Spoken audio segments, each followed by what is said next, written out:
윤석열 대통령이 2023년 신년을 맞이해서 기자회견을 진행했습니다. 정확히는 신년사 발표인데요. 2023년 새해 신년사를 발표했는데 주요 내용의 골자는 이렇습니다. 대한민국의 미래와 또 미래 세대의 운명이 달린 노동, 교육, 연금 3대 개혁을 더 이상 미룰 수 없다는 취지 등이었는데 자유와 공정을 또다시 강조했더라고요. 혹시 의원님께서도 보셨나요? 네, 봤습니다. 그 동영상을 여러 번 반복해서 네네. 봤는데 많은 부분이 실망스러웠습니다. 혹시 어느 부분이 정확히 실망스러우셨나요? 네, 조금 전에 말씀드렸듯이 비전 아래 공도 상승, 온 국민이 하나로 뭉치면은 위기를 기회로 바꿀 수가 있을 텐데도 불구하고 그 신년사 속에 비전이 포함이 안 되어 있었습니다. 그것이 비전이라고 할 수 없죠. 실제 비전이 포함이 안 되어 있다 보니까 제대로 된 포함이 안 됐다기보다 제대로 된 비전이 제시가 못 돼서 아주 안타까움이 많았습니다. 예. 그 내용은 사실 보면은 수출, 경제 위기를 극복하기 위해서 수출을 적극적으로 지원하겠다. 그리고 미래 전략 기술에 투자하겠다. 그리고 3대 개혁을 박차를 가하겠다. 노동, 교육, 연금 개혁을 하겠다는 것인데요.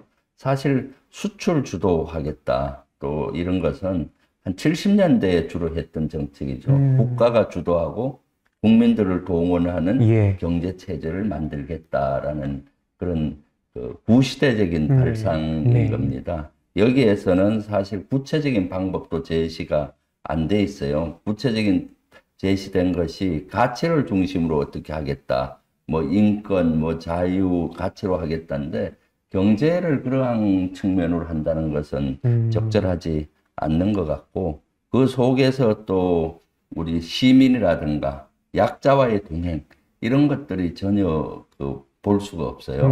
사실 이러한 그 신년사 속에서는 덕이 있고 넉넉함이 있고 약자와의 동행이 포함되어 있어야 되는데 그런 것들이 포함이 안 돼 있었죠. 또한 지금 위기 중에는 안보 위기가 큰 위기잖아요. 그래서 그렇습니다. 안보 위기를 어떻게 극복할지에 대한 언급이 전혀 없어요. 그래서 도대체 뭘 생각하고 있는지 모르겠다라는 생각이 들었죠. 그래서 이런 신년사 속에는 윤석열 대통령이 1년 동안 어떻게 우리 국정을 운영할지가 자세히 나와야 되는데 너무 편협적이고 방법도 적절하지 않다. 이렇게 볼 수가 있죠.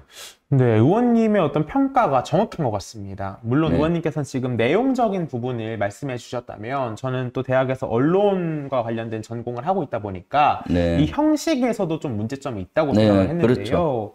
이 신년사는 정부가 국민께 어떤 1년 동안의 국정 플랜을 제시하는 자리여야 되는데 그렇기 때문에 통상적으로는 언론으로부터 질의응답을 받는 형식으로 진행이 되는 게 저는 맞다고 생각을 하거든요.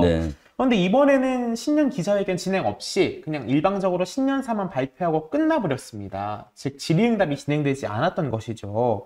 더군다나 언론으로부터 특정 언론만 콕 집어서 녹화를 한 뒤에 사전 녹화를 했고 편집까지 거쳐서 이렇게 발표를 했는데 굉장히 큰 문제 아닌가요? 네, 그렇죠. 신년사 하면은 국민들께서 궁금해하는 것을 비전도 제시하고 해결해야 되잖아요. 그래서 예전에 역대 정부에서 보면은 신년사는 먼저 대통령께서 신년사를 발표하고 기자들의 질의응답을 받는 기자회견 형식으로 했죠.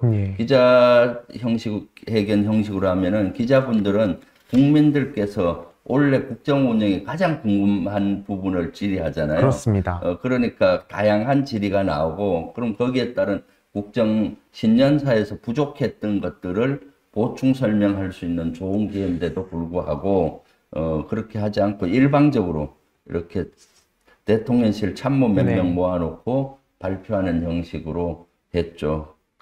그리고 기자회견을 하지 않고 오늘 신문을 봤더니 특정 언론 조선일보하고 인터뷰를 해서 한 4~5면을 그 인터뷰 내용으로 채웠더라고요. 그런 것들은 적절하지 않다고 보죠. 저는 어떻게 보면 이 신년사에도 윤석열 대통령이 언론에 던지는 메시지가 있는 것 같습니다. 뭐 우리에게 비판적인 언론과는 대화조차 하지 않을 거다. 우리에게 잘해주는 언론만 우리도 잘해줄 거다. 이런 모습을 보여주는 것 같아서 조금 안타깝다라는 생각이 드는데요. 그렇죠. 제가 신년사 보고 네. 지인들하고 이렇게 만나서 얘기를 하다 보니까 네. 그 신년사에도 자유가 많이 강조됐잖아요. 그런데 지금 언론에 대한 자유, 이것이 가장 헌법에 보장된 국민의 자유인데 네. 지금 작년 한 해 보면은 윤석열 대통령과 윤석열 정부에서는 언론을 탄압하는 듯한 예. 제스처를 많이 했고 행동을 많이 했잖아요. 그래서 어떤 분이 그러시더라고요. 또 댓글에도 그런 네. 내용이 나오던데 윤석열 대통령의 자유는 윤석열 대통령이 자기 마음대로 하는 자유다. 아이고. 이렇게 표현하는 네. 걸 보고 되게 씁쓸했는데 네. 그런 현상이죠. 그리고 신년사 이런 것들에 대해서 사실은 그런 그 경제적인 면 위기 극복 이런 걸 하기 위해서는 어떻게 해야 됩니까? 사실은 하는 방법은 야당과 협치를 잘해야 되잖아요. 특히 3대 개혁,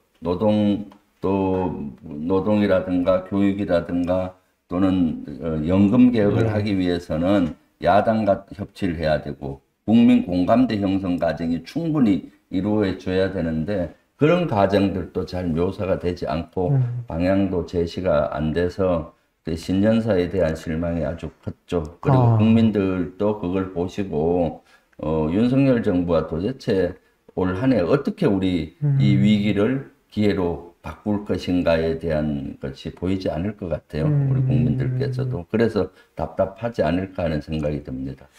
그쵸. 아무래도 윤석열 대통령이 대선 후보 때 어떤 약자와의 동행도 강조했고 정부의 경제, 복지 정책 기조로 약자 복지를 내세웠지만 신년사 어디에도 사회적 약자를 강조하거나 복지 정책의 방향성을 보다 구체화한 내용이 없었습니다. 그래서 이번 신년사에는 북한 문제나 이태원 참사에 관련된 내용도 없었고 저는 윤석열 대통령의 고집을 드러낸 신년사였다라고 밖에 평가할 수 없을 것 같은데요. 의원님 말씀처럼 자유와 또 연대를 강조했지만 윤석열 대통령께서는 이번 기자회견에서 윤석열식 개혁에 반대하는 것은 기득권으로 규정해버렸고 말씀처럼 약자와 또 평화도 없었습니다. 네.